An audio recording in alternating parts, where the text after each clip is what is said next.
Në Malinezi kanë nisur protestat kundër investitorit arab Mohamed Al-Abari, njëjti që në Shqipëri përfitoi nga skemat e qeverisë për të marrë portin e Durrësit. Ndryshe nga Shqipëria, ku projekti i tij kaloi pa rezistencë të madhe, në Ulqin banorë dhe bizneset vendore kanë nisur një betejë për të mbrojtur plazhin e madh.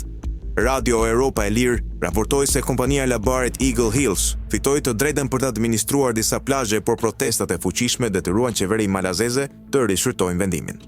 Kryeministri Milojko Spajić njoftoi se Al-Abari është i gatshëm të tërhiqet nga plazhet për të cilat konkurruan bizneset lokale. Megjithatë, qëllimi i vërtetë i investitorit arab është shumë më i madh.